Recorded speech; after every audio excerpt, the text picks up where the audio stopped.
Jillian, I spoke with both Kilgore and Gilmer voters about the possibility of making it easier to get alcohol in their towns. The reactions were mixed. In Kilgore, campaigners stood outside of City Hall to try and persuade voters at the last minute. Voters decided on whether to allow the sale of alcohol inside restaurants without a club membership. Kilgore voter Lamont Wheat says he is for the measure. It is a pain to be a tax-paying citizen who is an adult over 21. You can go and buy a package of cigarettes if you choose, but you have to get a personal membership to get an alcohol beverage. In Kilgore, without having a membership to the respected restaurant, you could not be served alcohol. I think it's a great thing for business because it's going to allow companies who would have an interest in selling beverages to come into Kilgore.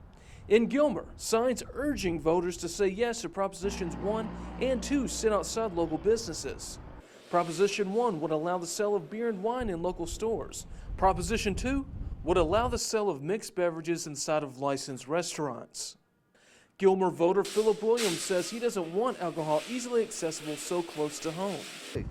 When somebody gets overserved, so to speak, in a restaurant in Longview or Henderson or Tyler or whatever nearby town you want to mention, they will pull directly onto the streets of that town. If they have too much beer or too much wine in a restaurant in Gilmer, they're going to pull directly onto the streets in Gilmer. In recent years, Henderson, Tatum, and Carthage have all voted yes to allow beer and wine sales in their communities.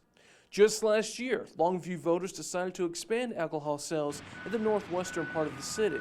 In Tyler, voters said yes for similar propositions in 2012.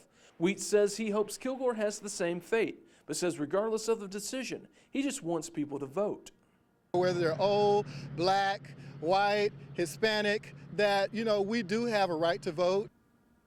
Jillian, according to the state comptroller's office, sales tax revenues in Longview, Tatum, and Henderson have all increased since allowing the sale of beer and wine sales. However, in Winona, sales tax revenues have fallen since allowing the sale of beer and wine sales. Reporting in the Longview newsroom, I'm Kevin Boyce, CBS 19 News.